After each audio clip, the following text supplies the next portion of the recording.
Slade Wilson, the DC Universe's most deadly assassin for hire, is back again in a brand new series from Joshua Williamson, and this time he's not alone. What'll happen next? Well, let's hop into the pages of Deathstroke Inc. issue number 1 and find out together, shall we? So then, as this first issue opens up, we're actually treated to a little visual collage showcasing some of the most important moments in Slade Wilson's life, when he became a guinea pig for super soldier serum, when his oldest son was killed and he swore a bloody revenge against the Teen Titans, when he lost his eye, and even the very short stint he had on the Suicide Squad for some reason. Currently, though, Deathstroke the Terminator is working for a brand new super organization calling themselves T.R.U.S.T. Naturally, T.R.U.S.T is an acronym which stands for, in case you were wondering, Transparent Researchers United for Strategy and Technology. It's a bit of a stretch, but I'll allow it. Currently, T.R.U.S.T agents, which also just so happen to include Hero, aka Toyman 2, aka the Heroic Toyman, are investigating a quaint little village that they believe to be a training ground for the super terrorist group known as Hive. Man, what is it with all these groups with acronym names fighting each other, I tell you. Deathstroke ends up making one a hell of an entrance, showing up in a stolen Batmobile and lighting the crowd up with gunfire. And you see, this is actually okay to do because as we discover, the new Hive Queen isn't training people to become her agents, instead she's turning people into, well, weaponized bees.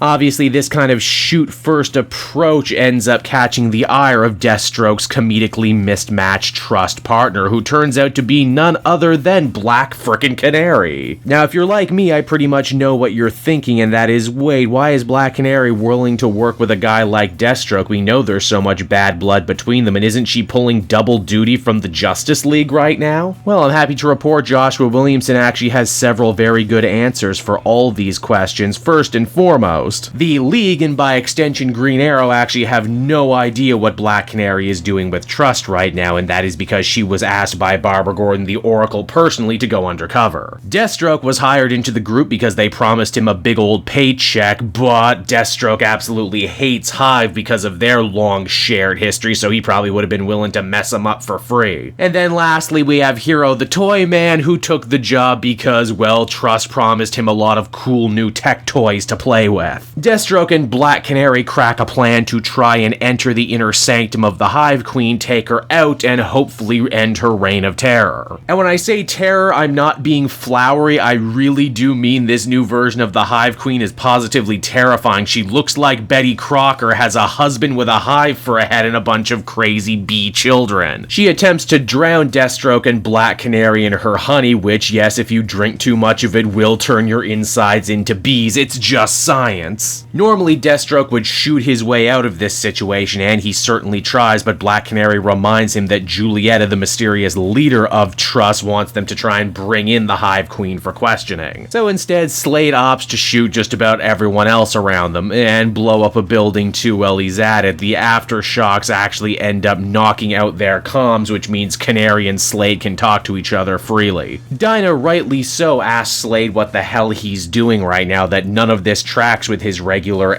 MO, and at first Slade kinda screws around with her by saying that he's dying. It's not true. In fact, I'm pretty sure they already told that story once upon a time, but no, Slade does say that he has changed his outlook on life quite a lot recently. He's figured that because he is such a truly loathsome, detestable, horrible human being, even by the standards of supervillains, and because he's so utterly bored with the whole costume mercenary thing, he's challenging himself to try and make better of his life by helping those around him, or at the very least using his murderous instincts for the greater good. Which today means bagging up the dangerous Hive Queen for the T.R.U.S.T higher-ups. Tomorrow, there's no telling what it means, though, and yes, before you even have to ask, Julieta and the rest of T.R.U.S.T are evil, and the only reason they went after Hive Queen in the first place is because she turned down an offer to join their organization. Apparently, they have their eyes set on many different heroes and villains that they all hope to join their ranks. And it's on that note there the comic comes to a close, everybody, and so that was Deathstroke Inc. issue number 1, everybody, and I don't know what I expected going into this story, but Joshua Williamson definitely managed to challenge my expectations. For one, this book is actually a lot funnier than I would think a Deathstroke book would be, and second, it's actually just as much a Black Canary book at this point. It's essentially a comedically mismatched buddy cop picture, which, come to think of it, between putting Black Canary in this book, putting Connor Hawke in the Robin book, and putting Roy Harper in his Infinite Frontier Frontier book, Joshua Williamson is doing an amazing job keeping the Green Arrow cast of characters alive and well. I am perhaps a little skeptical about the idea of Deathstroke trying to be a better person only because we saw it not that long ago in the Christopher Priest run with his Defiant team, but this is only the first issue, and I'm sure there's going to be more roadblocks and twists and turns, and maybe we'll even figure out what exactly pushed Slade to this point. Overall, I think I'd feel comfortable giving this one a 7.5 out of 10. It's definitely a fun enough debut for a new series.